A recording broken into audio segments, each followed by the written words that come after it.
श्री गणेशाय नमः। हर हर महादेव। क्रमकांड बाई विभूति नारायण पांडे शास्त्री, महामाया नगरी, अंबिकापुर, छत्तीसगढ़। गीता ज्ञान चैनल में आप सबों का हार्दिक स्वागत है। माताओं एवं बहनों, प्रिय साथियों, आप लोग कैसे हैं? आशा करता हूं कि आप सब अच्छे से होंगे और अच्छा से होना भी चाहिए। तो आज मैं भगवान श्री गणेश और माता सरस्वती के चरण कमलों का वंदना करता हुआ अपनी कक्षा को प्रारंभ करता हूं। तो प्रिय साथियों, आज हमारी जो कक्षा का विषय है वह कुंभ राशि, असंभव को संभव करने वाली राशि। तो प्रिय दर्शकों, आप सबों को अपने ही चैनल गीता ज्ञान में मैं हार्दिक अभिनंदन करता हूं। साथियों, आपने बादशाहों का बादशाह, सम्राटों के सम्राट शब्द बहुत सुने होंगे और सम्राट अशोक के चक्रवर्ती सम्राट कहा जाता था। याद रखिए, जो भी बादशाहों का बादशाह होता है या सम्राटों का सम्राट होता है वही चक्रवर्ती सम्राट कहलाता है। तो वही चीज़ कुंभ राशि की होती है। राशियां तो 12 हैं, लेकिन याद रखिएगा उसमें सम्राट का दर्जा जो बादशाहों का बादशाह है वह आपको कुंभ राशि ही है। वह क्योंकि कैसे है उसका विस्तृत विवरण हम इस वीडियो में करेंगे।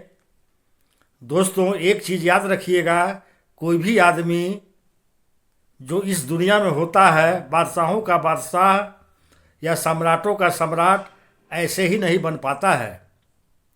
उसको बहुत सारी जंग करना पड़ता है, बहुत सारे योद्धाओं से लड़ना पड़ता है, बहुत सारे मुसीबतों को पार करना पड़ता है, तब जाकर बादशाहों का बादशाह और सम्राटों का सम्राट बनता है।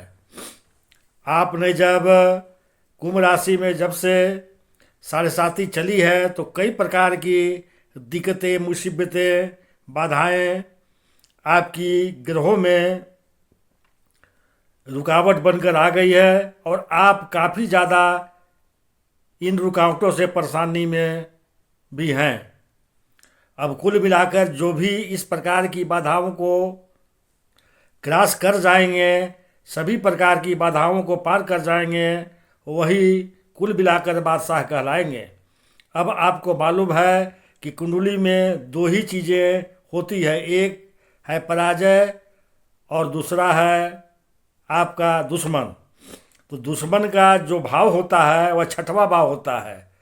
चाहे जिस राशि की कुंडली हो, और अष्टम भाव पराजय का होता है। यदि आप अपनी कुंडली का छठवां भाव देखें, मान लीजिए आपका लग्न जो है, जो आपकी राशि है कुंभ है, या आपका नाम राशि कुंभ है, तो वहाँ से जो छठवां भाव पड़ेगा, चाहे अगर आप चंद्र राशि गिनोगे 12वां भाव, या आप अपने लग्न से गिने चंद्रमा बैठा है कहाँ, और मान लें लग्न आपका कुंभ हो तो छठवां भाव में आपको कर्क राशि आएगी।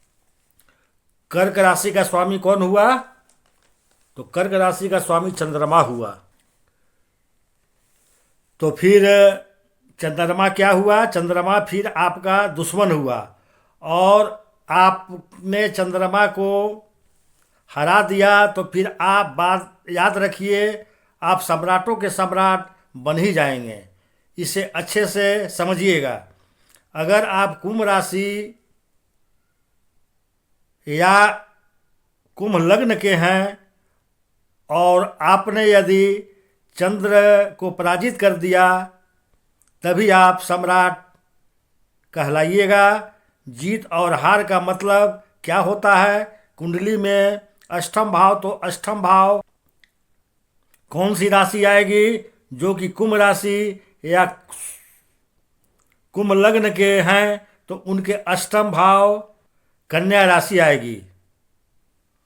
तो कन्या राशि का स्वामी कौन होते हैं? तो कन्या राशि का स्वामी बुधदेव जो महाराज होते हैं। देखिए, जो बुधदेव महाराज हैं वो शनिदेव की प्रिय मित्र हैं, बेस्ट फ्रेंड होकर के ऐसे तो कुछ करेगा नहीं, कुंभ लग्न की कुंडली शनि की है या कुंभ राशि की कुंडली शनि की है, वो अपने मित्र के साथ दगा करेंगे और आपको पराजित करा दें, ऐसा गलती नहीं करेंगे। क्योंकि बुध जो है बेस्ट फ्रेंड माने जाते हैं शनि के, तो आपको बुध से डरने की आवश्यकता नहीं है, यह मैं आप सबों से कह देना चाहता हूँ। लेकिन मान लीजिए बुध अगर आपके 12वें भाव में चले गए तो आप जो है कमेंट करके बताइएगा कि बुध कहाँ पर हैं। बुध मीन राशि में न हो या 12वें भाव में बैठे हों, तब तो मान लीजिए बुध से आपको कोई दिक्कत नहीं होगी और सभी बाधाओं से आप पार कर जाएंगे। शनि की 7.5 आपका कुछ नहीं बिगाड़ पाएगी। लेकिन मान लीजिए बुध अगर 12वें भाव या नीच राशि में हो जाते हैं, नवांश में चले जाते हैं, तब जाके आपको दिक्कत होने वाली है। तो देखिए बुध से ज़्यादा डरने की ज़रूरत नहीं है, कुछ तो शनि का मित्र है। यहाँ पर अगर आपको जीवन के हर क्षेत्र में सफलता पानी है तो केवल और केवल आपको चंद्रमा को पराजित करना है। अगर आपने चंद्रमा को पराजित कर दिया तो आप समझिए आपका विजय 100% सही है और आप 100% विजयी हो करके आगे बढ़ेंगे। तो चंद्रमा को पराजित कैसे किया जाएगा? देखिए, चंद्रमा आपका मन और दिल है। वही है कि अगर मन टूट जाए, दिल टूट जाए, तो फिर आप जीवन में क्या करेंगे? चंद्रमा को पराजित करना है तो आपको मन और दिल से मजबूत होना पड़ेगा। जब आप मन और दिल से मजबूत हो जाएंगे तो देखिए शनि कुल मिलाकर चंद्रमा कब पराजित होगा।